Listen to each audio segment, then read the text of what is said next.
Bismillahirrahmanirrahim. Assalamualaikum warahmatullahi wabarakatuh. Innal hamdalillah wassalatu wassalamu ala Rasulillah wa ala alihi wa ashabihi wa mawalah. Wala haula wala quwata illa billah, amma ba'du. Alhamdulillah, para bapak dan para ibu, para pemirsa kaum muslimin rahimani wa rahimakumullah.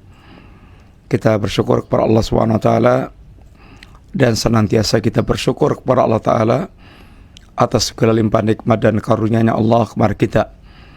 Khususnya kita diberikan kesempatan Allah bisa menuntaskan ini Ramadan sampai pada akhir hari yang ke-30.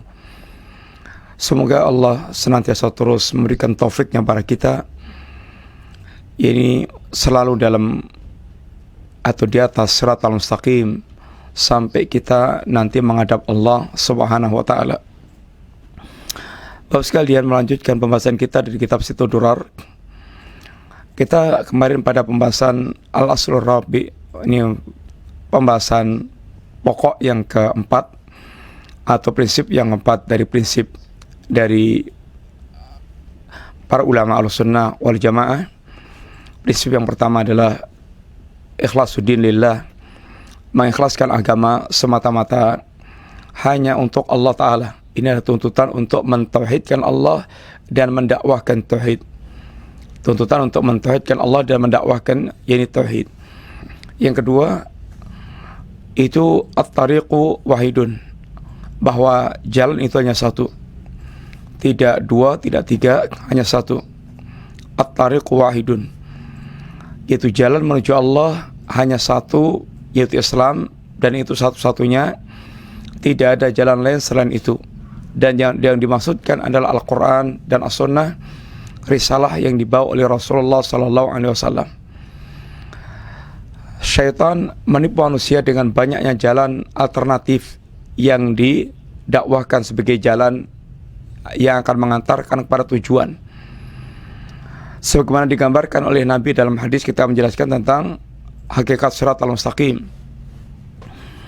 Maka barang siapa yang mendakwahkan dari kalangan manusia bahwa jalan menuju Allah adalah banyak, maka dia adalah syaitan dari kalangan manusia. Sebagaimana syaitan dari kalangan jin yang sama-sama mendakwahkan bahwa jalan menuju Allah itu tidak hanya Islam, banyak. Kemudian al-aslul tsalits, pokok yang ketiga, yaitu mengikuti Al-Quran dan As-Sunnah dengan pemahaman para salaful ummah. Kewajiban untuk mengikuti Al-Quran dan As-Sunnah, maka apabila dikembalikan kepada pemahaman masing-masing dari orang yang mereka merasa berpegang teguh dengan Al-Quran dan As-Sunnah, akan bisa membuat terbukanya pintu seluas-luasnya ikhtilaf, perbedaan pendapat. Karena tiap orang akan bicara dengan akalnya, bebas memahami Al-Quran dan As-Sunnah. Maka Allah tidak membiarkan kita untuk ikhtilaf berkepanjangan, ikhtilaf liar yang tidak ada rujukan patokan untuk memutuskan khilaf. Allah Subhanahu wa taala menjadikan mengikuti generasi para sahabat Nabi radhiyallahu anhum jami'an adalah rujukan kita dalam memahami Al-Quran dan Sunnah. Dengan nas-nas Al-Quran, nas-nas As-Sunnah mengajarkan para kita wajibnya kita mengikuti jalannya para sahabat Nabi radhiyallahu anhum jami'an dalam memahami agama dan dalam mengamalkan agama. Yang keempat, bahwasanya nailu su'dat bil ilmi, bahwa meraih kepemimpinan itu dengan ilmu. Sehebat apapun sepak terjang seseorang, apalagi dalam mengkonter menghadapi para musuhnya, akan tapi apabila yang dia lakukan itu tidak berangkat dari ilmu, tidak berbijak pada ilmu, ini ilmu syar'i maksudnya, maka kebaikan dia akan bisa menjadi sia-sia karena dia beramal bukan berdasarkan ilmu. tidak tegak di atas, yaitu perintah Allah atau perintah Rasulnya Sallallahu Alaihi Wasallam. Sehingga kewajiban untuk kita berilmu kewajiban terbesar. Apalagi semua amaliyah dalam agama kita ini tidak boleh kita tegakkan kecuali dengan ilmu. Wala taqfu ma laisa laka bil ilm. Jangan kamu bersikap dalam perkara yang kamu tidak memiliki ilmunya. Kemudian di antara pembahasan dalam bab ini adalah yaitu simamul aman minal kufri wal hazimah bitibail kitab wa sunnah. Jaminan keamanan, keselamatan dari kekafiran dan ini berbagai macam serangan untuk menghancurkan agamanya itu tidak ada cara terbaik kecuali dengan mengikuti kitab dan sunnah. Musuh-musuh Islam mereka sudah menjadi kebutuhan mereka dan kebiasaan mereka untuk merancang makar yang sedahsyat-dahsyatnya untuk Islam dan kaum muslimin. Itu sudah menjadi pekerjaan mereka. Ketika ada sebagian muslimin yang memiliki kesadaran untuk menghadapi makar-makar musuh, akan tapi tidak berpijak kepada ilmu, akhirnya apa yang dia siapkan untuk menghadapi para musuh itu hanya sesuatu yang berdasarkan dengan hawa nafsu. Ini yang tidak boleh terjadi. Menghadapi musuh-musuh mesti dengan ilmu yang diajarkan oleh Allah dan Nabi-Nya. Karena itu yang akan menjadikan amal kita itu dinilai, dianggap oleh Allah SWT ketika kita menegakkan dengan ilmu yang diajarkan Allah dan Rasulnya Sallallahu Alaihi Wasallam. Peremehan kepada ilmu karena dia menganggap ini pentingnya menghadapi musuh dengan kesiapan fisik yang dia siapkan, menghadapi dengan rancangan-rancangan hebat sebagai reaksi terhadap makar para musuh. Maka kalau kemudian disertai dengan menjauhkan para pemuda, menjauhkan kaum muslimin dari kitabullah, dari sunnah Rasulullah SAW, ini adalah sebuah penyesatan yang sangat besar. Dan ini dosa yang sangat besar. Karena dia berarti memalingkan pemuda Islam, pemuda kaum muslimin dari memperdalam agamanya. Sedangkan amal yang tidak dilakukan di atas ilmu, maka tidak akan bermanfaat, tidak akan dianggap oleh Allah Subhanahu wa taala. Kemudian kita diingatkan ayat tentang bagaimana orang-orang kafir itu berusaha untuk memurtadkan kaum muslimin. Di mana orang kafir kata Allah, ya ayyuhalladzina amanu in tuti'u fariqan minal ladzina utul kitab yaruddukum ba'da imanikum kafirin. Wahai orang yang beriman, jika kalian mengikuti mentaati sebagian ahli kitab, mereka itu akan membuat kalian murtad setelah iman kalian menjadi kafir. Akan tapi kata Allah, wa kaifa takfuruna wa antum tutla alaikum ayatullah wa fikum rasuluh.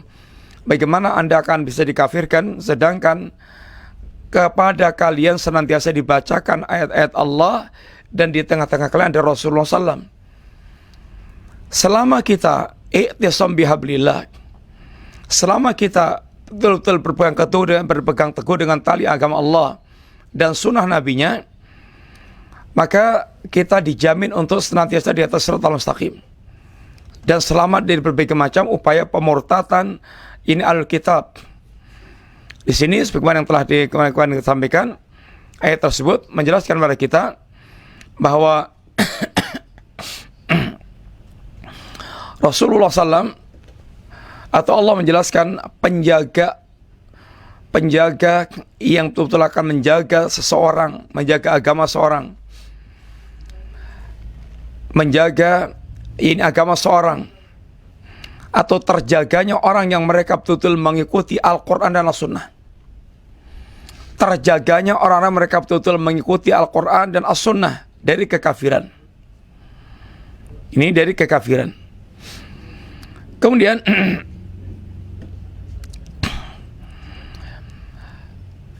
yang kedua, ayat tadi mengingatkan kepada kita bahwa makar-makar para musuh ini target paling utama adalah membuat murtadnya kaum muslimin, murtad dari agamanya. Yang makar mereka digambarkan oleh Allah Ta'ala, makar yang seakan-akan bisa menjebol gunung, akan tapi ini orang yang mereka betul-betul berpegang teguh dengan kitab dan sunnah dengan cara yang sebenarnya, maka mereka betul-betul akan terjaga agamanya itu. Kemudian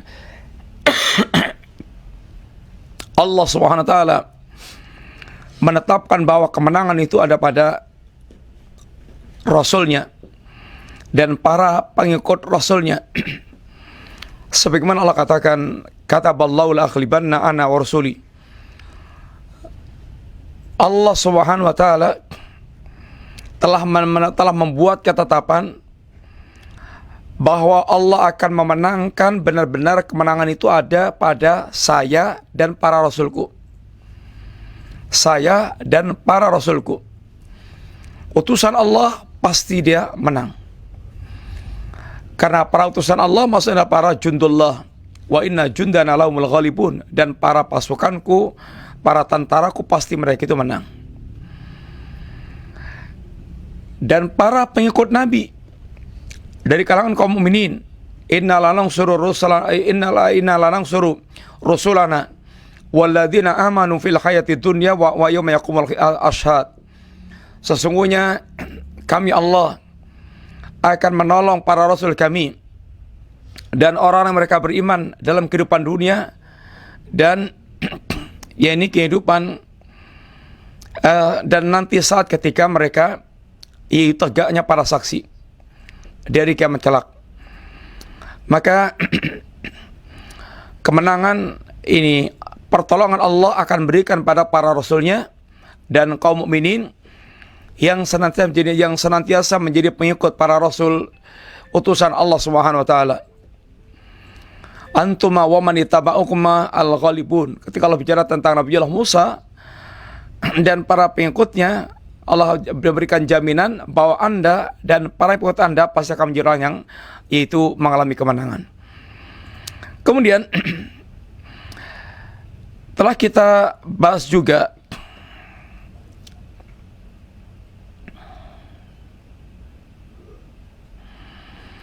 bahwa kemenangan yang dijaminkan Allah Subhanahu wa taala kepada para nabinya ada kemenangan bil hujjah. Kemenangan hujjah. Dan kekuatan itu ada dua, telah kita sampaikan, kekuatan hujjah dan kekuatan yakni silah, kekuatan pedang. Maka kata Syekh Muhammad Al-Amin Asy-Syinkiti beliau mengatakan waqad haqqaqal ulama anna ghalabatal anbiya ala qismaini. Para ulama telah yaitu mempertegas, menjelaskan, telah menyimpulkan bahwa kemenangan para nabi itu ada pada dua perkara. Ghalabatu bil hujjah wal bayan. Kemenangan yang berkaitan dengan hujjah dan bayan, penjelasan. Inilah kemenangan yang dicapai oleh semua nabi dan rasul. Dalam urusan hujjah mereka menang. Wa ghalabatu bisayf wasinan, dan kemenangan dengan pedang dan senjata. Ini hanya akan didapatkan oleh orang-orang yang mereka yaitu diperintahkan Allah untuk berhadapan dengan musuh dengan pedang mereka. Kemenangan itu dengan hujjah dan dengan pedang. Kemenangan dengan hujjah selamanya, selalu para nabi itu menang. Adapun kemenangan dengan silah, pedang, terkadang menang, terkadang kalah. Sebagaimana menjadi sunatullah yang telah disampaikan oleh Allah Subhanahu wa taala. Oleh karena itulah beliau mengatakan ketika para nabi itu kekuatannya ada pada hujjah dan silah, yaitu hujjah dan pedang. Sebagai nabi Allah berikan dua-duanya, yaitu hujjah dan kemenangan, kekuasaan, persenjataan. Maka beliau mengatakan di antaranya walihada qarara ulama annal mu'minina al-mustad'afina al-yawm fi mujtama'atihim alladziina la yu'maruna bil qital hum muntasaruna bil hujjah al-ilmiyah. Dari sini para ulama mereka menetapkan bahwa kaum mukminin yang mustad'afin, orang-orang mukmin di zaman kita ini yang lemah, yang belum memiliki kekuatan yang real, maka mereka itu alladzina la yu'maruna bil qital. Mereka orang yang tidak diperintahkan untuk berperang. Ini di zaman yang mukmin itu mustad'afin, yang mukminin itu dia lemah, maka mereka tidak diperintahkan untuk berperang. Mereka akan ditolong Allah muntasaruna bil hujjah wal ilmiyah al-ilmiyah. Mereka akan ditolong oleh Allah dengan hujjah ilmiah yang ada pada mereka.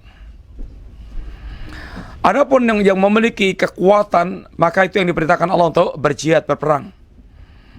Sehingga ada saatnya muslimin dalam kondisi dia ini lemah, maka saat itu tidak diwajibkan perang. Dalam kondisi kuat, Allah wajibkan untuk mereka yang berjihad di jalan Allah Subhanahu wa taala. Kemudian ketika ini kemenangan itu adalah pada pengikut para nabi dan para rasul, maka tentu yang paling layak dianggap betul-betul pengikut nabi dan rasul, pengikut Rasulullah SAW dalam hal ini umat beliau adalah ahlul hadis. Karena mereka itu yang paling tahu tentang sunnah Nabi. Mereka itu yang paling tahu tentang sunnah Nabi. Dan yang paling tahu tentang sunnah Nabi, yang paling tahu tentang hadis-hadis Nabi, itu yang paling layak untuk mereka mendapatkan pertolongan, karena mereka orang yang paling memungkinkan untuk menjadi pengikut Nabi yang sebenarnya. Karena mereka paling banyak mengenal tentang ajaran Nabi, mereka menjadi orang yang paling memungkinkan pertama kali menjadi pengikut Nabi yang sebenarnya. Dan ketika mereka yang paling mengenal ajaran Nabi dan paling memungkinkan mewujudkan ajaran Nabi, maka mereka orang yang paling layak untuk dikatakan Taifah al-Mansurah. Maka para ulama mengatakan Taifah al-Mansurah itu adalah para nabi, ini para ulama ahlul hadis. Para ulama ahlul hadis. Taifah al-Mansurah sama juga dengan al-Firqatun Najiyah, sama dengan juga Ahlus Sunnah, sama dengan juga al-Jamaah. Semuanya nama yang menunjukkan pada hakikat yang satu. Ini orang-orang yang mereka betul-betul berada di atas sunnah Nabi, dari orang awamnya sampai ini para ulamanya. Kemudian kita akan sampaikan pada pembahasan kita sore ini, yaitu tahdidu muhalafir rasul, tahdidu muhalifir rasul bisaik awil kufri. Ancaman terhadap orang yang mereka menyelisih Rasul dengan az-zaigh atau kekafiran, penyimpangan atau kekafiran. Beliau mengatakan yang teranya di sini, madama qad kataballahu li atba'i nabiyhi sallallahu alaihi wasallam ats-tsabat al-din faqad ja'ala muhalifihi ala khatrin min dinihim. Selama ini madama qad kataballahu li atba'in nabiy sallam as-sabat ala din, ketika Allah menjadikan pengikut para nabi orang-orang mereka kokoh, tegar, istiqomah di atas agamanya,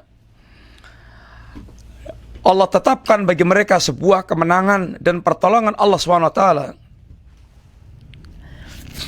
Para pengikut para nabi itulah yang paling kokoh, yang paling istiqamah, yang paling tegar untuk benar-benar dia itu eksis di dalam agamanya, dalam beragama. Maka orang yang mereka menyelisihi agamanya dalam ancaman besar, dalam bahaya besar.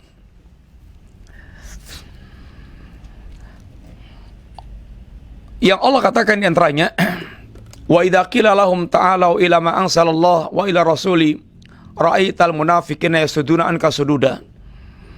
Fa kaifa idza sabatkum musibah bima qaddamat aydihim thumma ja'uka yahlifuna billah in aradna illa ihsanan wa taufiqa.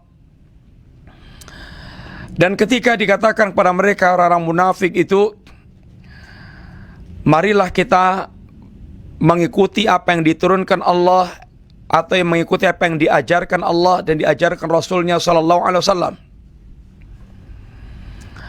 Kemudian apa yang akan kita lihat pemandangan yang ada? Ra'aital munafiqina yasuduna anka sududa. Anda akan melihat bahwa orang-orang munafik itu dia akan betul-betul menghalangi terwujudnya ajakan menghidupkan ajaran Allah dan Rasulnya dengan cara dengan mengerahkan segala kekuatan kemampuan untuk terhalangnya seseorang dalam menghidupkan ajaran agama Allah dan Rasulnya sallam. Fakaifa idza asabat musibah, bagaimana orang munafik itu ketika Allah timpakan pada mereka musibah, itu pun semuanya bima qaddamat aidim, disebabkan karena perbuatan nifak mereka itu. Summa ja'uka, lalu mereka datang pada engkau, yahlifuna billah, mereka bersumpah-sumpah dengan membawa nama-nama Allah, in aradna illa ihsanan wa taufiqa. Orang munafik itu dengan sepak terjang kemunafikannya yang jelas-jelas munafiknya itu ngegleh di depan mata. Seperti zaman kita ini, banyak orang mereka menampakkan kemunafikan yang seperti di siang bolong jam 12 siang matahari cetha welo-welo, dan dasarnya rai gedek, tidak malu untuk dia mengaku sebagai muslim, padahal dia menunjukkan tentang sifat munafik yang luar biasa. Mereka ini selalu mengatakan in aradna illa ihsanan wa taufiqa. Kami tidak mengendaki kecuali kebaikan dan taufik. Sehingga dengan sikap nifaknya itu, yang membahayakan agamanya itu, yang membahayakan ke umat Islam, dia katakan perbuatannya itu adalah yang diinginkan kebaikan bagi Islam dan kaum muslimin dan kecocokan. Ini adalah kemunafikan yang ada sejak zaman dulu sampai zaman kita sekarang ini. Sehingga orang munafik, orang mereka merasa telah melakukan perbuatan baik untuk Islam dan kaum muslimin dengan sikap munafiknya itu. Lihatlah umpamanya politikus-politikus yang busuk, politikus-politikus yang mereka itu begundal politik. Mereka itu tanpa malu-malu, mereka atas nama Islam, dan mereka menghancurkan Islam, menghinakan Islam, memuliakan kekafiran. Lalu dia katakan ini adalah upaya dia untuk, yaitu berbuat baik untuk Islam dan kaum muslimin. Ini adalah para dajjal politik, para munafikin politikus, dan banyak yang seperti itu. Dari zaman dulu sampai zaman sekarang modelnya orang munafik kayak begitu. Perbuatan nifaknya itu yang jelas-jelas menghancurkan agama, itu dia sangka atau dia berkilah ini adalah upaya untuk berbuat baik demi kebaikan, demi kebaikan. Sehingga melihat mukanya orang kayak gini itu sudah betul-betul membuat bosan, muntah. Sehingga perbuatannya sama sekali tidak mencerminkan pembelaan kepada Islam, tapi lesannya itu seakan-akan dia menjadi pahlawan terdepan untuk yaitu berbuat baik kepada Islam dan kaum muslimin.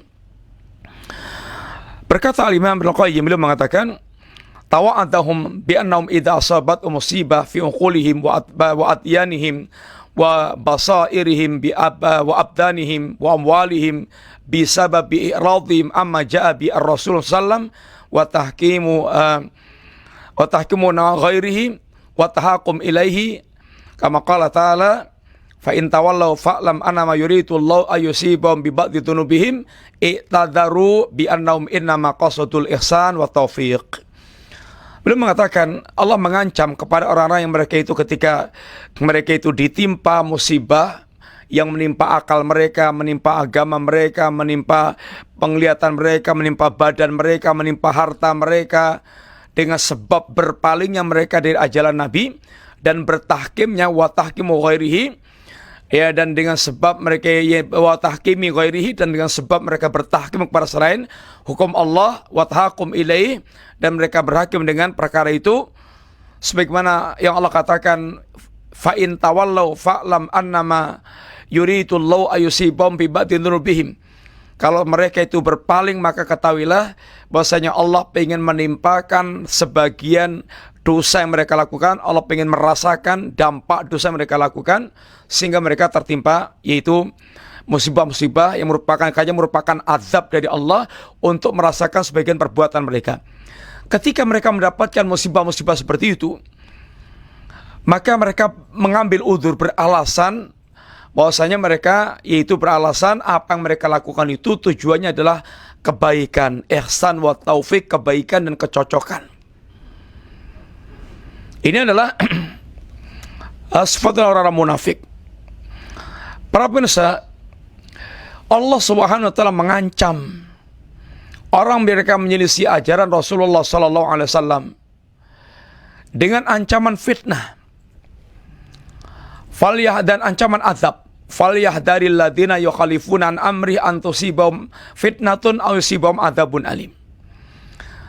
Hendaklah orang yang mereka sengaja menyelisih perkara Rasulnya, hendaknya mengkhawatirkan kalau dirinya ditimpa oleh fitnah atau ditimpa oleh azab yang pedih.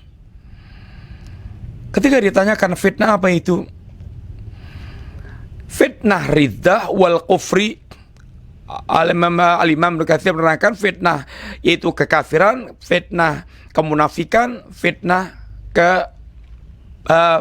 bid'ahan. Orang yang mereka menyelisih Nabi dengan terang-terangan disertai dengan penentangan, mereka adalah orang yang menunjukkan kekafiran. Mereka terjatuh fitnah dalam kekafiran, terang-terangan menentang apa yang berasal dari Nabi. Kemudian orang yang mereka itu menampakkan kelihatannya itu menerima padahal hatinya menolak, sehingga menentangnya itu tidak terang-terangan, maka dia munafik. Dan mukmin adalah orang yang mereka betul-betul sangat berpegang teguh dengan apa yang diajarkan Nabi, dhahiran wa batinan, secara dhahir maupun secara batin. Orang mereka menyelisih Nabi, orang mereka sengaja menyelisih Nabi, hendaknya khawatir ditimpa fitnah kafir atau nifak atau bid'ah. Bid'ah itu dia suka dengan kreasi baru yang tidak datang dari Nabi, sehingga artinya penuh dengan penyimpangan. Kafir, munafik sama dengan sebenarnya satu hakikat. Kafir, hanya kalau kafir itu gentle, yaitu lahir batin menunjukkan kekafirannya. Kalau munafik itu batinnya kafir, zahirnya menampakkan pro. Kemudian al-bid'ah itu suka dengan kreasi baru dalam beragama. Dan setiga-tiganya diancam neraka. Yang kafir, yang munafik, yang ahlul bid'ah diancam ini dengan neraka. Sehingga kemenangan itu ada pada betul-betul memelihara sunnah nabinya. Dan ancaman kebinasan itu ada pada menyelisih ini ajaran, yaitu nabinya. Kemudian sampai Allah diantaranya bersumpah, diantaranya itu bahwa ciri khas orang yang beriman itu punya kesiapan tahkim kepada syariat. Sampai Allah bersumpah, wala warabbika la yu'minun. Demi Allah, mereka ini bukan orang yang beriman. Demi Allah, mereka bukan orang yang beriman. Sampai mereka itu betul-betul siap bertahkim, berhukum kepada Nabi SAW dalam seluruh perkara yang mereka miliki. Sehingga seorang muslim hendaknya pertama kali mempersiapkan kesiapannya untuk betul-betul bertahkim total kepada Nabi. Berkata Abu Talib al-Mishkani, dikatakan kepada beliau, inna qauman yada'una al-hadith. Ada satu kaum yang mereka mengeklaim dirinya adalah ini orang yang mengetahui hadith. Wa yadhabuna ila ra'yi Sufyan, dan mereka itu mengambil pendapatnya Sufyan. Artinya ada hadith tapi dia mengambil pendapatnya Sufyan. Maka berkata Abu Talib al-Mishkani, Beliau mengatakan, a'jaba liqaumin sami'ul haditha wa araful isnada wa sihatahu yada'unahu wa yadhabuna ila ra'yi Sufyan wa ghairihi. Ketika dikatakan oleh Abu Talib Al-Miskani, inna qauman yada'una al-hadith, ada satu kaum yang mereka meninggalkan hadith. Ada satu kaum yang mereka meninggalkan hadith. Wa yadhabuna ila ra'yi Sufyan, lalu mereka itu lebih mengambil kepada pendapatnya Sufyan. Ada orang mereka itu meninggalkan hadith, tapi malah kemudian mengambil pendapatnya Sufyan. Jelas-jelas hadis itu ada, kemudian mengikuti pendapatnya seorang. Maka kata Abu Talib Al-Miskani, beliau mengatakan, sangat mengherankan satu kaum yang mereka mendengar hadith, mengenal sanad hadith, mengenal sahih tidaknya hadith, dan mereka itu yada'unahu, mereka justru meninggalkan hadith, wa yadhabuna ila ra'yi Sufyan wa ghairihi, lalu malah mengambil pendapatnya Sufyan dan yang lain-lainnya. Ini termasuk terancam. Orang sudah tahu hadis, mengenal hadis, apalagi dia punya ilmu hadis, bisa membedakan hadis sahih dhaifnya, tapi kemudian dia malah mengikuti pendapat seseorang. Maka ini termasuk sikap yang dikhawatirkan, yaitu penyelisihan yang akan mendatangkan fitnah, baik fitnah kekafiran atau fitnah kenifakan atau fitnah yaitu bid'ah, atau akan ditimpakan azab yang pedih, ditangkap oleh penguasa, dipenjara, dan seterusnya. Kemudian di antara perkataan salaf, wa minal kalimat as-sairah inda salaf, di antara kalimat yang beredar di kalangan para salaf itu ada perkataan mereka, asra'un nas riddatan ashabul ahwa. Manusia yang paling cepat murtad itu adalah para pengekor hawa nafsu. Para pengekor hawa nafsu itu paling cepat murtadnya, karena dia akan mengikuti hal yang sesuai dengan cocok dengan hawa nafsunya. Para pengekor hawa nafsu pertimbangannya bukan syar'i, tapi pertimbangannya adalah ini kecocokan dengan nafsunya. Seandainya dia mungkin ditawari jabatan, ditawari harta yang banyak, ditawari dengan ini ketokohan, dia akan terima semuanya itu dan dia tinggalkan agamanya, nggak ada masalah. Ini adalah karena memang mereka adalah ahlul hawa, bukan pengikut wahyu. Ketika Rasulullah SAW, ketika Nabi mengatakan hadis yang berkaitan Yahudi, ini ayat yang berkaitan dengan Yahudi, ittakhadhu ahbarahum wa ruhbanahum arbaban min dunillah wal masih ibnu Maryam ittakhadhu ahbarahum, mereka menjadikan para ulama-ulama mereka, wa ruhbanahum, dan para pendeta mereka, ahli ibadah mereka, arbaban min dunillah, sebagai rob-rob, sebagai sembah-sembah selain Allah Ta'ala, wal masih ibnu Maryam, demikian juga al-masih ibnu Maryam mereka jadikan sebagai sembahan. Maka di dalam ayat ini ada dua catatan penting diantaranya. Yang pertama, anna sababa kufrihim huwa ta'zimuhum ulama'ihim hatta ghaddu min haqqillahi wa rasulih. Di antara sebab, sesungguhnya sebab kekafiran mereka adalah pengagungan mereka kepada para ulama mereka. Pengagungan mereka kepada ulama mereka, ta'zimuhum ulama'ihim. Mereka betul mengagungkan ulama mereka sampai pada tingkat ini yang menjadi haknya Allah Ta'ala. Sehingga mereka itu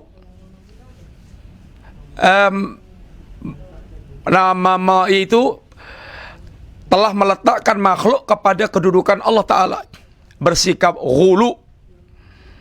Mereka telah merendahkan haknya Allah dan Rasulnya, lalu mengangkat haknya hamba makhluk itu di atas atau di sebagaimana haknya Allah Ta'ala.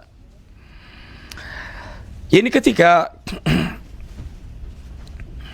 Nabi melihat Adi bin Hatim berkalung salib emas, Nabi perintahkan kepada Adi bin Hatim, ini ya Adi, itrah anka hadal wathan, ya dibuang itu berhala tersebut, kalung salibnya itu yang dia dari emas, buang itu berhala itu.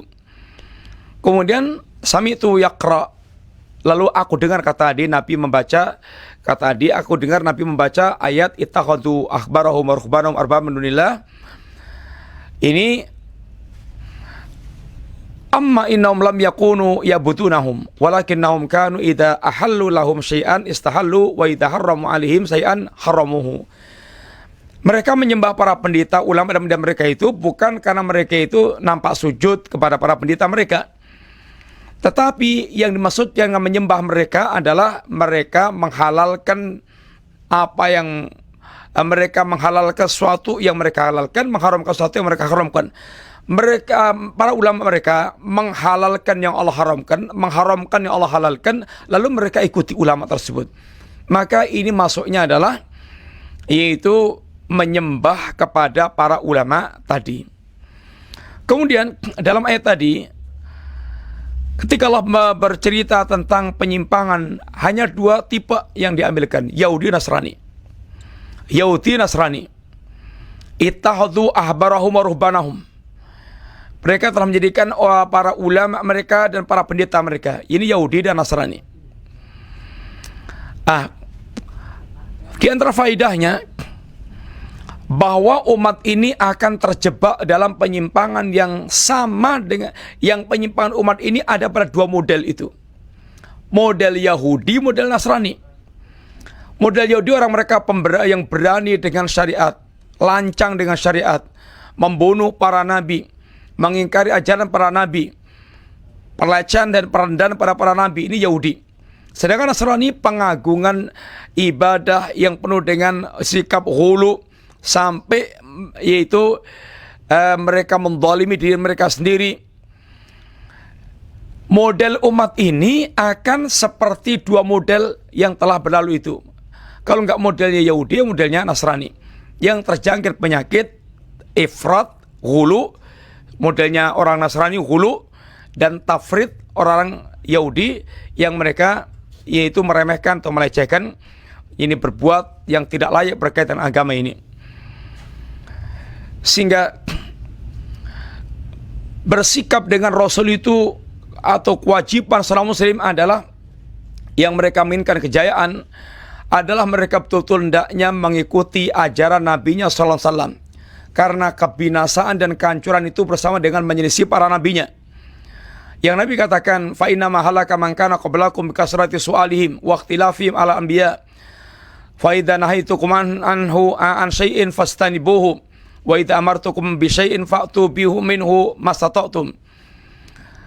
Ini biarkan aku, kata Nabi, sesungguhnya yang menjadikan sebab orang sebelum kalian binasa itu adalah yang pertama bikasrati su'alihim, banyaknya mereka meminta, banyaknya mereka itu bertanya kepada para nabi. Yaitu soal bertanya sesuatu yang terlarang. Pertanyaan itu ada macam-macam. Ada pertanyaan wajib, ada pertanyaan yang terlarang, ada pertanyaan yang itu enggak ada manfaatnya, sia-sia. Pertanyaan wajib ini tanya kepada ulama tentang kewajiban yang kita harus lakukan, yang itu merupakan kebutuhan kita. Ini tanya yang wajib. Tanya yang haram, tanah yang haram, ya ini pertanyaan-pertanyaan akan menjadikan dia sesat. Contoh mamanya tanya di mana ini bagaimana istiwanya Allah Ta'ala. Menanyakan hakikat bagaimana istiwanya Allah Ta'ala, ini pertanyaan akan membuat dia sesat. Akan dibimbing setan dalam menjawabnya. Yang Allah telah memberikan kejelasan tentang istiwanya Allah Subhanahu wa Ta'ala, sehingga bertanya tentang satu yang akan menyesatkan dia adalah haram. Dan ini yang menjadikan sebab binasanya. Karena setan akan nuntun manusia ini, nuntun manusia. Kamu langit bumi yang nyiptakan siapa? Allah. Kamu yang nyiptakan siapa? Allah. Allah yang nyiptakan siapa? Nah, terus nyelangkrak terus sehingga sampai dia diseret setan kepada ini kekufuran, kesatan. Wa ikhtilafum ala anbiyaihim, dan penyelisihan mereka terhadap para nabinya. Menyelisih para nabinya, menyelisih nabinya itu adalah merupakan sebab kebinasaan, sebab kehancuran. Sehingga sebab hancurnya umat ini ada karena menyelisih Nabi. Dan Allah Subhanahu wa taala telah memberikan pelajaran kepada kita. Selain hadis yang Nabi telah sampaikan, idza tabayatum bil ina wa akhadtum atnabal baqar wa raditum bisar'i wa taraktumul jihad salatallahu alaikum dulan la yansihu hatta tarju ila dinikum. Kalau kalian berjual beli dengan sistem inah, sistem ribawi, kemudian kalian telah asyik dengan ekor-ekor sapi kalian dan telah ridha dengan cocok tanaman kalian, semua ini alias orang yang mereka hatinya telah dibuat lengket dengan dunia, dan kemudian kalian tinggalkan jihad. Ini ada kelazimannya, orang hatinya itu tetap terpikat dengan dunia, menjadi ahli dunia, fokusnya dunia. Maka mereka itu kelazimannya wa taraktumul jihad, akan meninggalkan jihad, akan meninggalkan jihad. Dan kalau sudah begitu, kata Allah, sallallahu alaikum dullan, Allah akan campakkan kalian dalam kehinaan. Itu adalah penyelisihan dari agama, penyelisihan dari terhadap kitab, penyelisihan terhadap sunnah. Lalu Allah akan campakkan kita dalam kehinaan. Yang Nabi tegaskan, adzillatu wasighar ala man khalafa amri. Kehinaan dan kerendahan itu akan menimpa kepada orang menyelisih perkaraku. Perang Uhud, episode kekalahan di perang Uhud yang tadinya Allah berikan kemenangan gemilang, lalu kemudian berubah menjadi musibah sampai meninggalnya 70 syuhada Uhud. Ini sebab utamanya adalah mereka menyelisih nabinya. Nabi wasiatkan kepada pemanah yang 50-an di bukit pemanah, jangan turun, walaupun kalian melihat kami menang atau kami kalah, jangan turun. Kemudian ketika sudah Allah berikan kemenangan, orang-orang Quraisy sudah mulai menjelang pulang, perjalanan pulang. Kemudian yang di atas ini melihat yang di bawah sudah mulai mengumpulkan qadimah, mereka turun tanpa mempedulikan peringatan komandannya. Ya, tidak lupa, tidak ingat kalian terhadap pesan Nabi agar tidak turun. Mereka tak turun. Akhirnya Khalid bin Walid yang masih kafir waktu itu membawa pasukannya kembali untuk menguasai bukit Uhud, kemudian menghajar muslimin sampai terjadi insiden ini, kematian syuhada Uhud, 70 syuhada Uhud. Sebab utamanya adalah menyelisih Nabi, menyelisih Rasul. Demikian juga fenomena di tengah umat ini, bahwa orang-orang mereka menyelisih Nabi dan Rasul dan bahkan terjatuh dalam pencaci makian pada Nabi dan Rasul itu, yang akan cepat mengalami kehancuran dan kebinasaan. Firman Allah, inna syani'aka wal abtar. Orang yang membenci kamu ya Muhammad, itulah yang terputus. Semua yang membenci Nabi dan menunjukkan permusuhannya kepada Nabi, ini akan cepat mendapatkan kehancurannya, baik dari kalangan muslimin atau dari kalangan orang kafir. Kalau contohnya muslimin tadi, ya kaum muslimin, ini para peristiwa Uhud yang Allah memberikan pelajaran kepada para muslimin bahwa penyelisihan mereka terhadap Nabi itulah yang menjadikan sebab mereka itu mendapatkan yaitu musibah insiden Uhud yang merenggut 70 syuhada Uhud. Dan semua penentang Nabi itu akan berakhir dengan kebinasaan, kehancuran. Satu, lihat bagaimana para penentang Nabi ketika di Quraisy atau ketika di Makkah. Abu Lahab, pamannya sendiri, Abu Jahal, kerasnya penentangannya kepada Nabi, maka mereka semuanya matinya itu terhina, mati yang mal'un, mati yang terlaknat dan terhina. Abu Jahal yang penuh dengan kesombongan membawa orang-orang Quraisy ke lembah Badar, maka dia diayunkan pedang oleh anak kecil sampai terjatuh, dan kemudian ini dilanjutkan penyempurnaannya untuk dibunuh oleh kaum muslimin. Abu Jahal mati terhina. Kemudian Abu Lahab yang sangat keras penentangannya kepada Nabi, matinya itu berpenyakitan bosok, bisul-bisul bosok kayak kolera, bisul bosok, orang nggak mau dekat. Sampai nggak ada yang mau menguburkan ini. Corona masih lumayan, orang mati corona itu masih dikanfani, dimandikan, dikafani, disolatkan, kemudian protokol dikuburkan dengan protokol yang ini. Orang mati corona itu masih merawat. Yang ini nggak mau, Abu Lahab nggak mau, nggak ada yang mau pegang. Menjijikkan penyakitnya itu, sehingga ya disorok-sorok sampai masuk lubang gitu aja, sehingga kayak batang hewan. Tadinya tokoh besar di masyarakatnya, dia terhina demikian dalam keadaan kematiannya itu. Kemudian ketika Nabi mengutus utusan untuk menyampaikan syaratnya kepada para raja-raja di sekitar Jazirah Arab, dua kerajaan ini Persia Romawi. Raja-raja Romawi namanya itu yaitu Kaisar. Raja Persia namanya Kisra. Ketika Nabi mengutus utusan ke Romawi, itu utusan dimuliakan, suratnya dimuliakan walaupun tidak masuk Islam. Raja Persia itu sekarang Iran, sehingga Iran adalah abnaul Persia, anak-anak Persia, maka punya dendam kesumat dengan Islam karena Persia ini runtuhnya dengan doa Nabi dan dengan di tangan Umar bin Khattab, di antara yang paling nyata. Dihancurkan sehancur-hancurnya di zaman Umar, tapi dengan doa Nabi pula kehancuran bagi Persia. Raja Persia ini ketika mendapatkan surat utusan Nabi, surat dakwah, surat itu dirobek-robek sama Persia dan utusan Nabi dihinakan oleh Raja Persia. Maka Nabi ucapkan untuk kerajaan Persia, Allahumma masik mulkah, ya Allah robeklah kerajaan Persia. Romawi, Persia, yang satu memuliakan surat dakwah Nabi, satu menghinakan, dua-duanya sama-sama nggak masuk Islam. Tapi Allah percepat hancurnya kerajaan Persia dibandingkan dengan Romawi.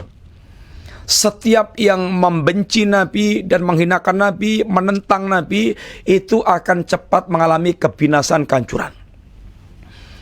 Para sahabat, kalau mengepung bentengnya musuh itu sampai berbulan-bulan itu nggak takluk.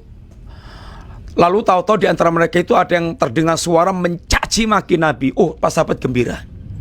Bukan gembiranya itu pada mereka mencaci maki Nabi menjadi bergembira, caci makian itu bukan. Ini sudah dekat saat kemenangan didapatkan. Karena orang mencaci maki Nabi, dia akan dihinakan Allah, akan dihancurkan oleh Allah Subhanahu wa taala.